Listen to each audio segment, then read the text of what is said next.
I remembered Jim's description of the woman who made her. How could a woman like that make a beautiful doll?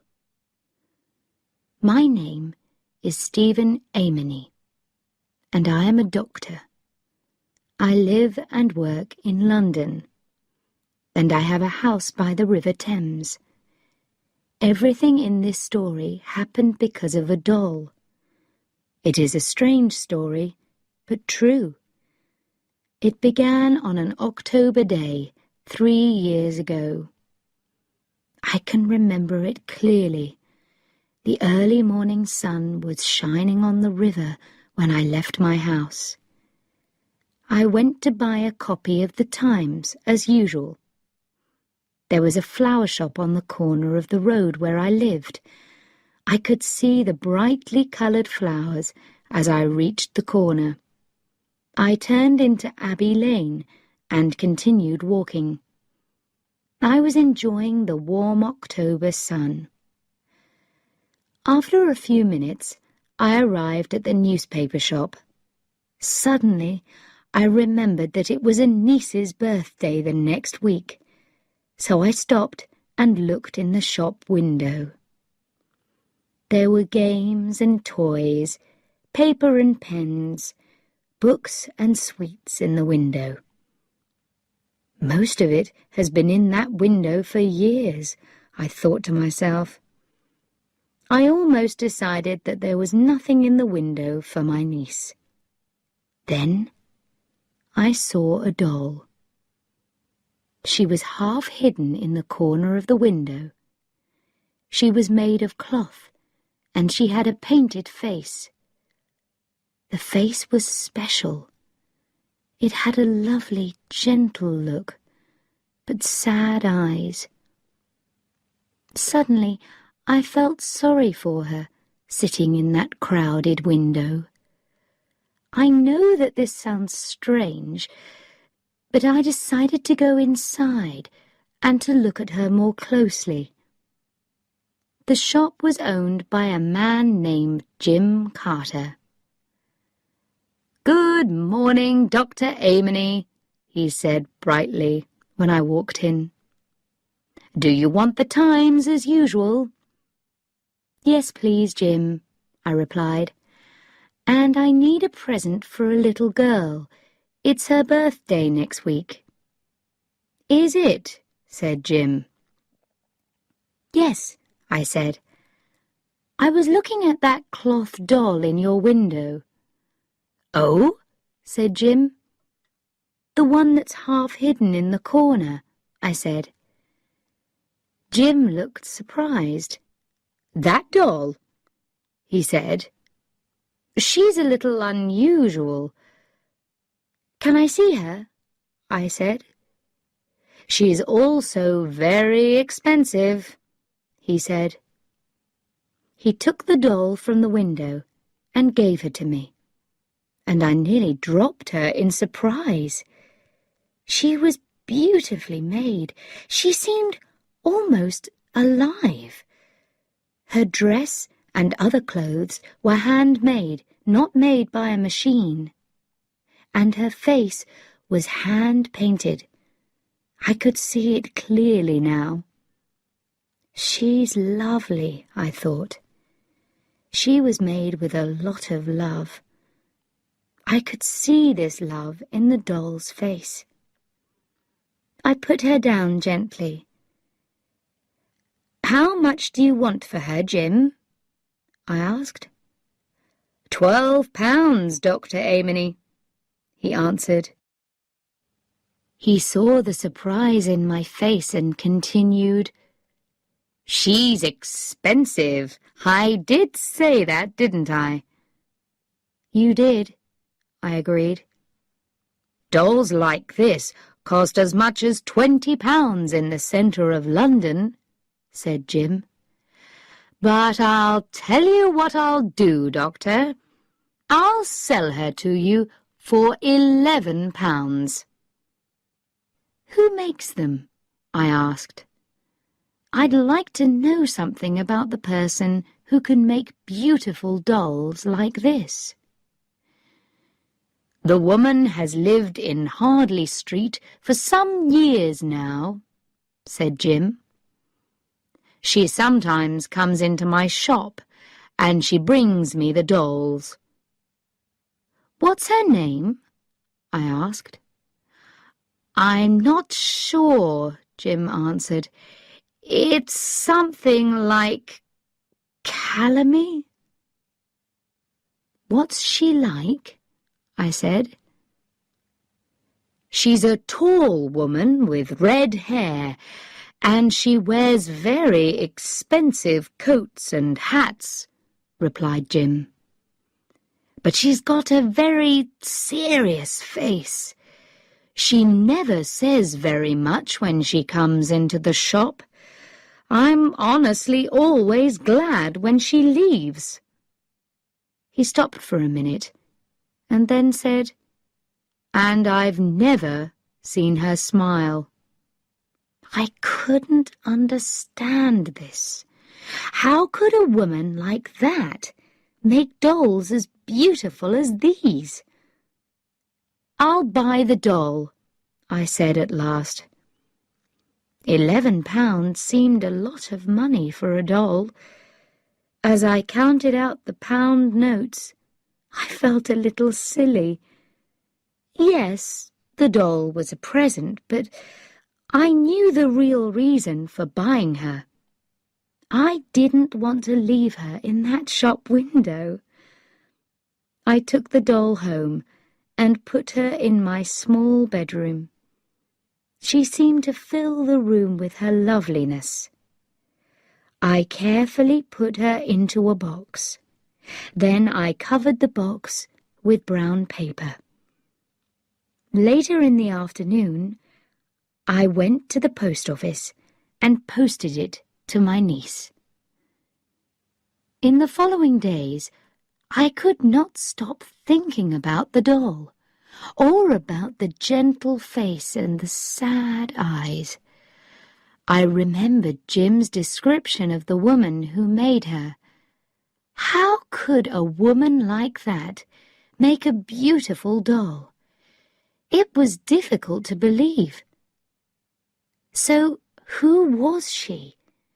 I wanted to know, but the weather got cold and wet. Children in the area became ill, and I was suddenly very busy. I soon forgot about the woman and the doll.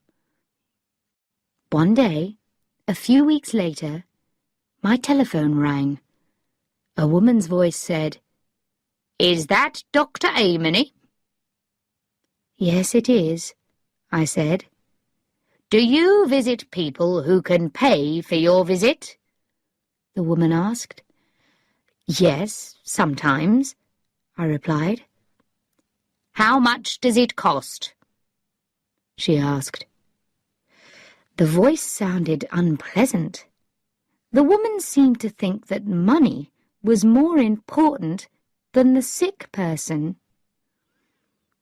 "A visit will cost £5, I replied. "Oh," she said. "But if you really can't pay, then I don't ask for the money," I said. "That's all right," she said. "I can pay £5. "What's your name?" I asked.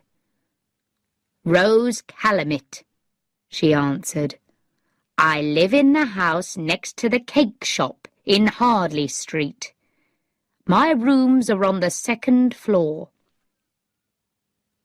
"I'll be there soon," I told her. I arrived at the house next to the cake shop in Hardley Street 10 minutes later and went up the stairs. They were narrow, dirty, and badly lit. As I reached the top of the stairs, a door opened. "Dr. Amory?" said the unpleasant voice. "Yes," I said. "Please come in," she said. "I'm Rose Calamit." She was a tall woman, between 45 and 50 years old. She had red hair, dark eyes and a bright, shiny red mouth. We went into the front room. It was a cold, ugly room, and the furniture was cheap and badly made. On the cupboard in the corner were a lot of small glass bottles. Then I saw the dolls. They were hanging from the walls and were thrown carelessly across the bed. Each doll was different, but each one was as beautiful as my doll. It seemed impossible that this rough, unpleasant woman could make them. Rose Calamit looked closely at me. "You're a very young doctor," she said. "I'm older than I look," I said coldly. "You think that I'm too young. Shall I go away again?" She laughed at me. "You don't need to be angry, Doctor," she said. "You're very good-looking for a doctor." "And I'm a very busy doctor," I said. "Are you the person who's ill?" "No, it's my niece," she replied. "She's in the back room. I'll take you to her." Before we went in, I had to know about the dolls. "Do you make these dolls?" I asked. "Yes," she replied. "Why?" I felt very sad. "Oh, I bought one for someone's birthday," I said quietly. She laughed. "And I'm sure that you paid a lot of money for it," she said. She took me to a smaller room at the back and started to open the door. "Mary, it's the doctor," she shouted. Then she pushed the door open wider to let me in. "Don't be surprised when you see her, Doctor," she said loudly. "Her left leg is twisted." The girl, Mary, was sitting in a chair by the window. She heard the woman's words.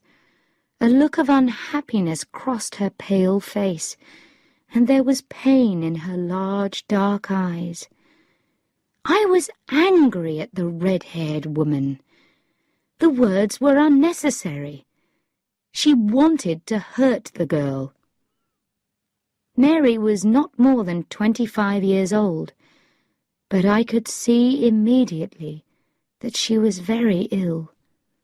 I looked again into those dark eyes. Something inside her is dying, I thought. After that first visit, I always remembered the sweetness in her sad face, her poor, thin body, and her dry, unhealthy hair. But something filled me with happiness. Around her were 3 small tables, and on them were all the necessary things to make the dolls. Brightly coloured paints and pieces of cloth of many different colours and shapes. I soon understood that her twisted leg was not the reason for her illness. I noticed the way that she sat. If I was right, I could make that leg straight. I was almost sure that I was right. "Can you walk, Mary?" I asked after a minute. She looked at me, then looked away. "Yes," she answered quietly. "Please walk to me," I said gently. "Oh, don't," she said. "Don't ask me that." I didn't want her to suffer, but I had to be sure that I was right. "I'm sorry, Mary," I said. "Please try and walk. It's important." She got up from her chair very carefully and moved slowly towards me. I looked closely at her left leg. Yes, I was right. "That's good," I said. I smiled at her. I wanted to show her that I was pleased. I held out my hands to help her. She looked up. Again, I saw the pain and hopelessness in her face. She seemed to be crying out silently to me for help. She lifted her hands towards mine, and then they fell back to her sides. "How long have you been like this, Mary?" I asked. Rose Calumet answered for the girl. "Oh, Mary's had that twisted leg for nearly 10 years now," she said. "But I asked you to come for a different reason. She's ill. I want to know what's wrong with her."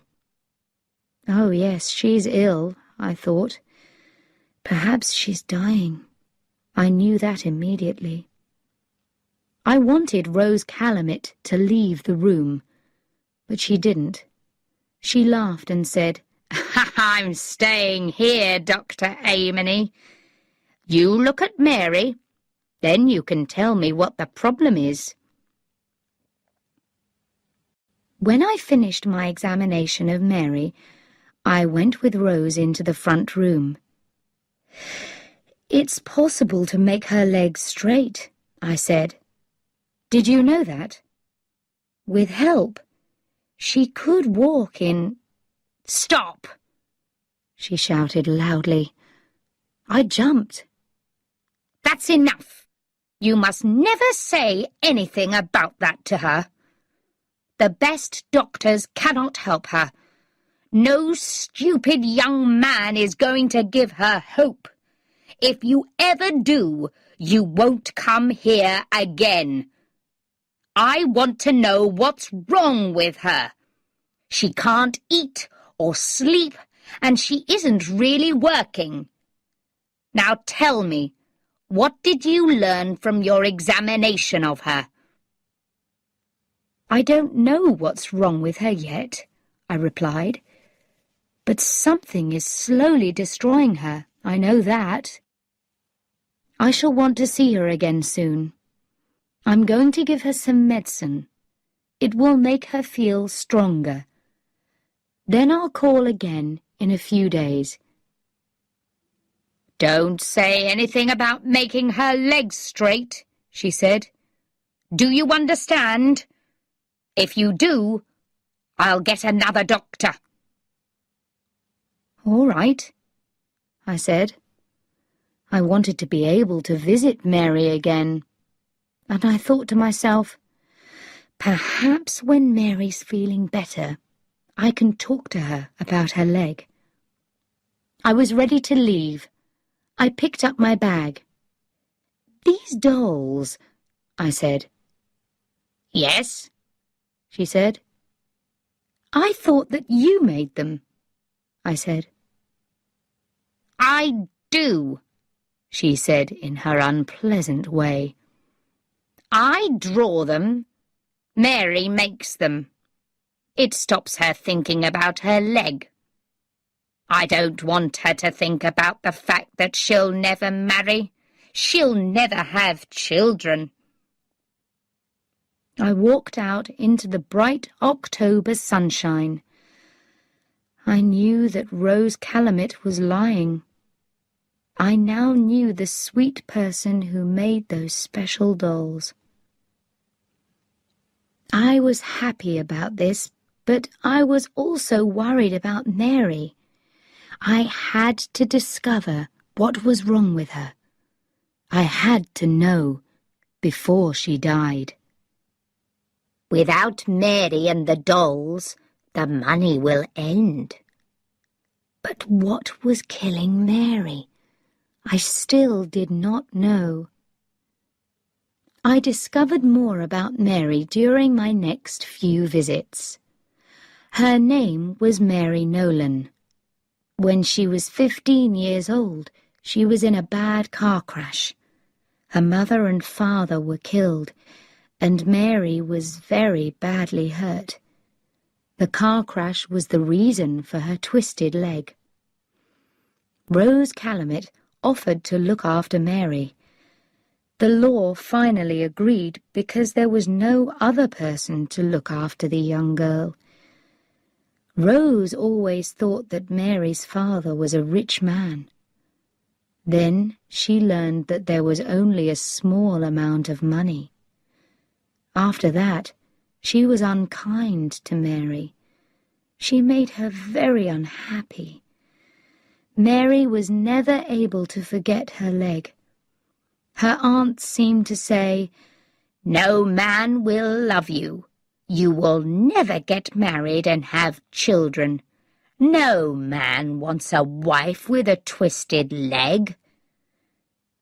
The years passed, and Mary began to believe her aunt. She stayed with her. She did what her aunt wanted her to do. She could see no reason to leave her aunt, so she lived an unhappy life without hope. Then Mary started to make the dolls. Rose Calumet saw how lovely the dolls were. She soon realized that she could sell them for a lot of money. She was right. After she sold a few, she decided Mary must work on them every day of the week, from morning until night. Rose did not love Mary, but the girl produced hundreds of dolls over the years. Rose was happy to take the money for them. But now Mary was ill, and Rose immediately said to herself, "Without Mary and the dolls, the money will end." But what was killing Mary? I still did not know. I could see that she was afraid of her aunt, but it wasn't that.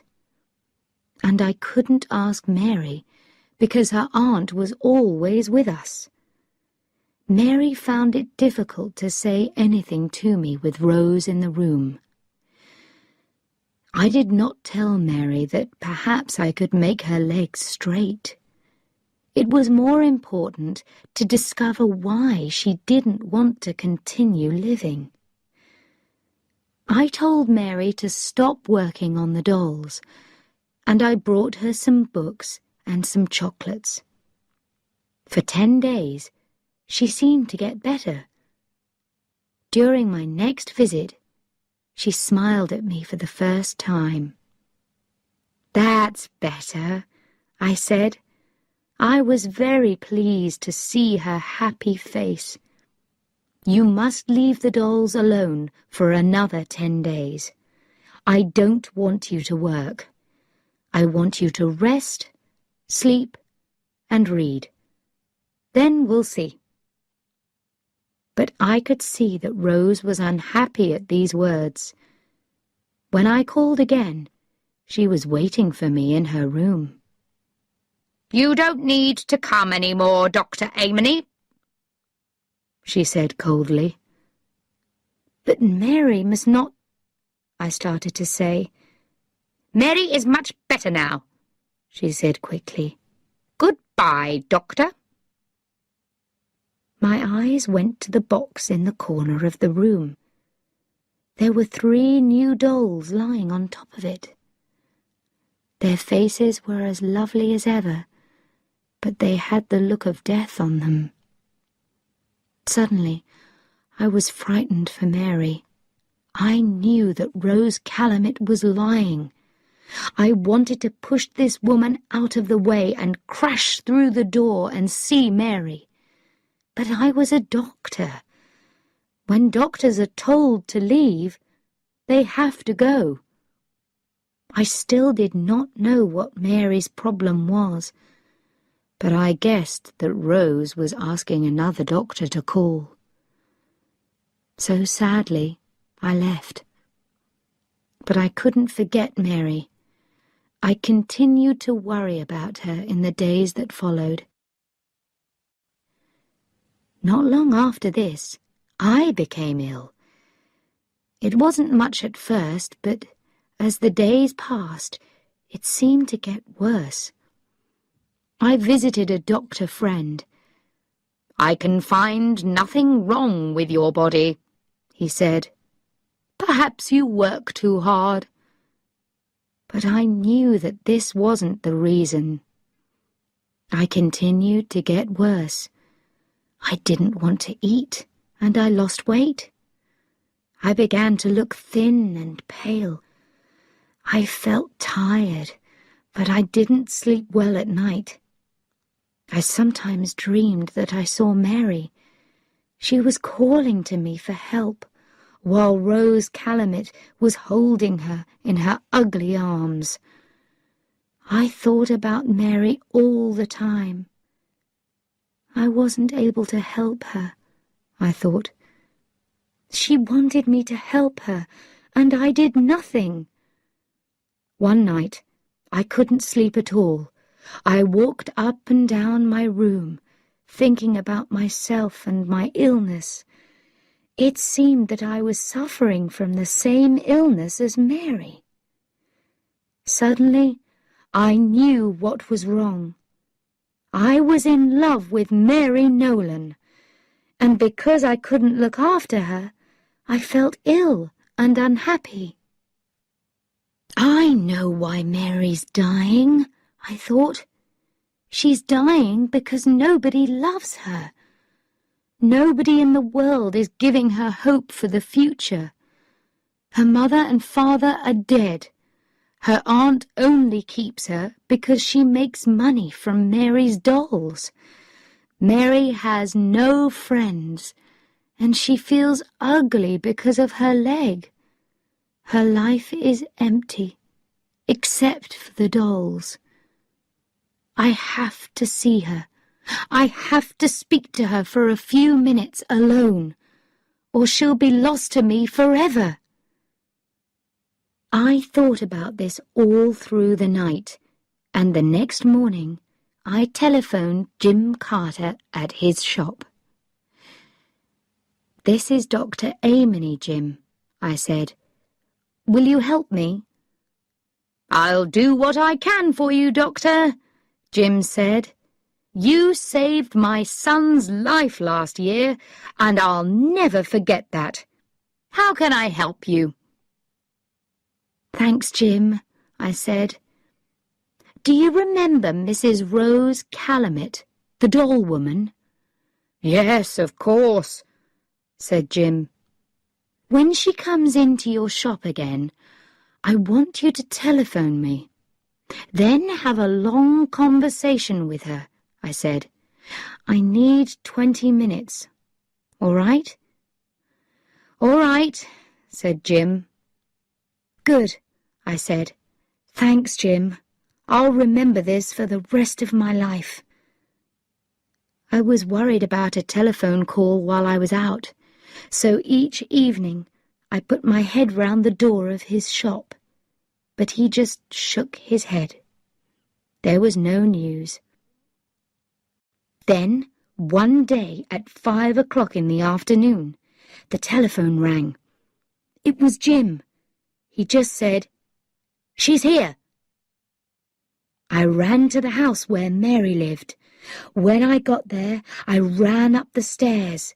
Luckily, the door was not locked, and I hurried through into Mary's room. She looked so thin now, and very ill. She still had the paints and pieces of cloth around her.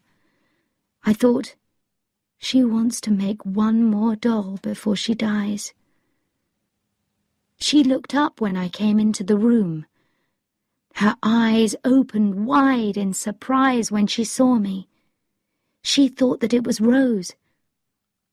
She said my name, but she didn't call me Dr. Amory.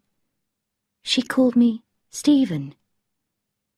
"Mary," I cried, "I've come to help you. I know what's making you ill." "Does it matter now?" she said quietly. "There's still time, Mary," I said. I know your secret. I know how I can make you well, but you must listen to me while I tell you." She just closed her eyes and said quietly, "No, don't say anything, please. Leave me. I don't want to know. The end is near now." I sat down and held her hand. "Mary, please listen to me," I said gently. "When children are growing up, they receive love from their family. Then, when they're older, they can give that love to other people. They give love, and at the same time, they receive kindness, happiness, and hope. Then they have more love that they can give. But you've given your love, Mary, and you've received nothing. Now you have no love that you can give." I was not sure that she could still hear me, but I wanted her to live so much. I had to continue. "It was your aunt," I said. "She took away all your hopes for love and happiness, and later," I continued, "she did a worse thing. She took away your children." I looked at Mary. Have I killed her? I thought. The one person who loves her.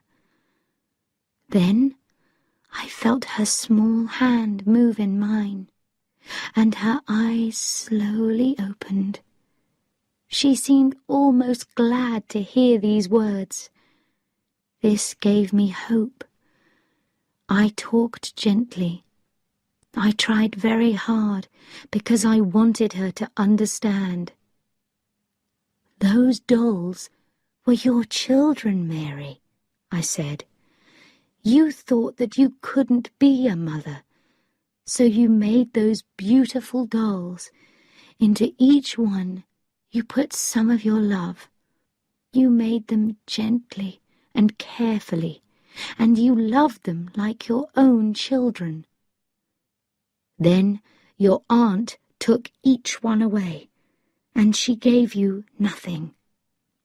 You continued to use all your love. People can die when they have no love left inside them, Mary." I finished speaking, and she moved. She seemed to understand what I was saying.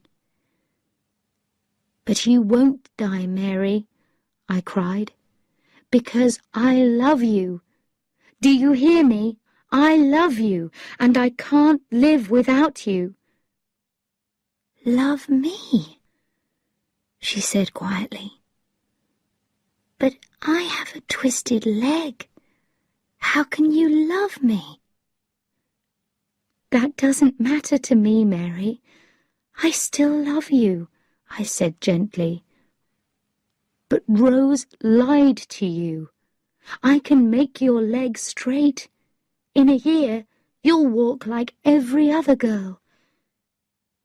I saw tears of happiness in her eyes. She smiled and put her arms out to me. I took her up in my arms, and she held me. I put my coat round her to keep her warm. Then I carried her across the room. Suddenly, we heard the front door shut, and the sound of running footsteps. Then Mary's door crashed open as an angry Rose Calamit came into the room. Mary started to shake with fear. She hid her face in my neck. But Rose was too late. She could do nothing now, and she knew it. She did not speak a word when I walked past her. I held Mary close to me. I went out of her front door, down the stairs, and into the street. Outside the sun shone, and the sky was blue. Children played happily and noisily in the street as I carried Mary home. That was 3 years ago. As I write this, Mary is playing with our son. Our second child will arrive in a few weeks. Mary doesn't make the dolls now. She doesn't need to make them. But I silently thank the day when I first fell in love with the beautiful doll in Jim Carter's shop window.